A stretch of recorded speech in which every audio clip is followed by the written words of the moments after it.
Hi there, trust you and you're also doing great. Welcome to Healing Souls with Michael Ampimah. It's always a pleasure to have you. And today I have in the studio with me someone who knows my inside out, and it's a singular privilege to host my uncle. Yes, my uncle.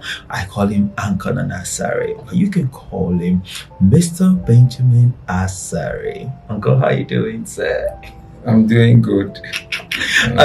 So Uncle, me, I know you, but my people would like to know why am I even bringing you here? No, that was so spectacular about this uncle of yours that you're bringing. I know, I can read your mind, and I know that's exactly what you're thinking. So I'll let him tell you all about himself. I'm going to ask the basic questions, and at the end of the day, I believe that a certain soul out there will be nothing less but blessed. So Uncle, let's start with what do you do?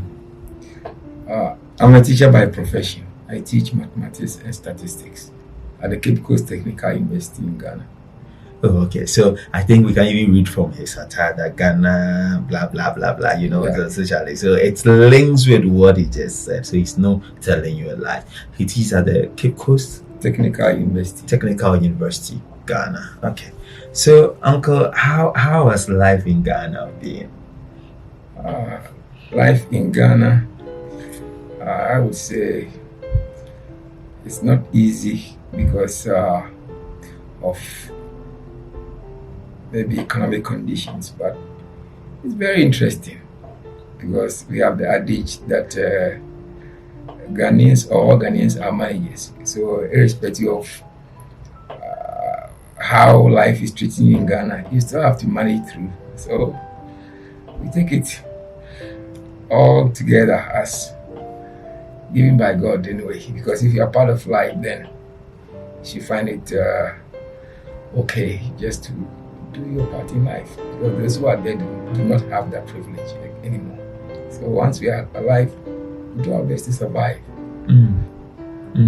My uncle just rhymed. Once you're alive, you do our best to survive. And he says that all Ghanaians are managers.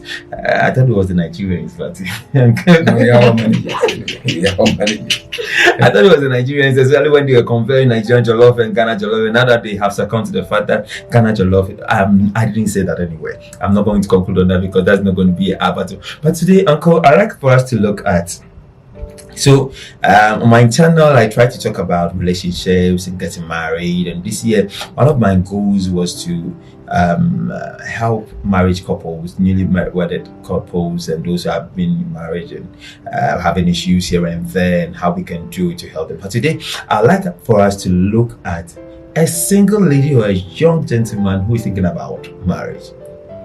Now, we talk about the economy, which is already a headache on its own.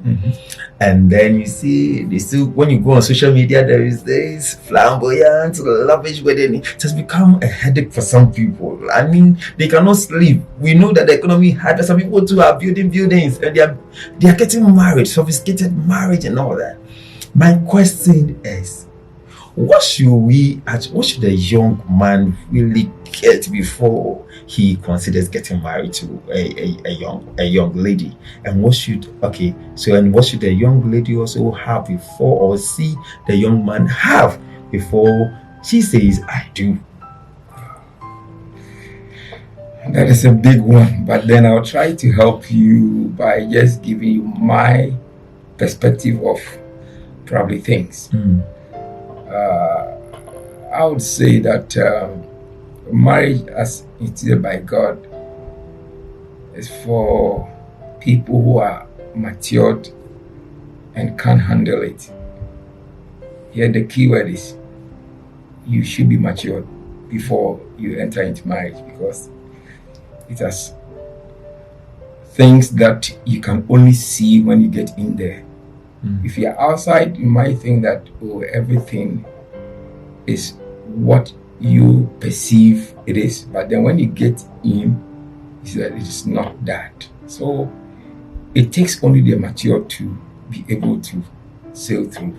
Else, it is a different ball game altogether. Have you seen my uncle flashing the wedding ring? Yeah. So follow him deeply.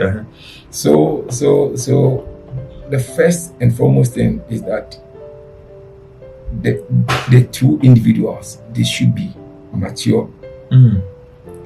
here it is not you having everything in life that I'm talking about, but then mentally you should be ready for it, because anything at all can come in.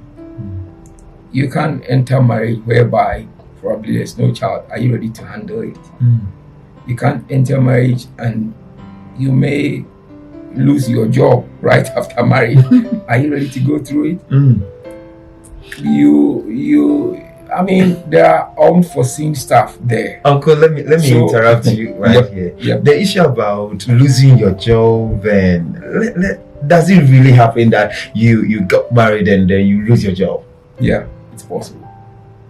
I have a personal example. That's why I said so. Uncle. Yes.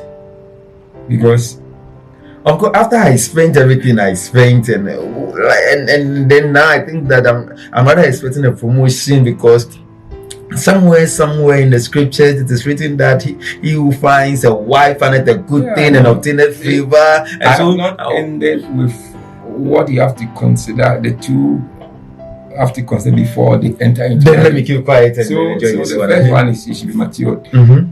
The next one is the basics in life you should have. For example, you want to bring somebody in. Do you have a place to stay?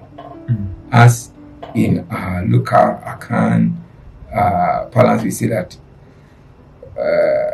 it's a asawara talk ready. So that means that if you are ready to marry, then you should have your plate, your dishes to cook, whatever. You don't marry and then you're not going to borrow. So these are some of the things. You should have certain things in place before. So, for example, you are having your own place to stay, not that you're having a car, TV, fridge. I remember when I married, I had only a bed in my room, table and chair. Uncle, the bed was very necessary. My fan that I used in the university, that was what I was using. Oh my and God. I got married because I was working. I was in the salary. So at least if I take somebody in, I have a job, I can take care of that person. I have a place to stay. I'm not staying with my family, so we can have our peace of mind. I mean, chair to sit on, cooking utensils, a few things to manage to start with. So I did not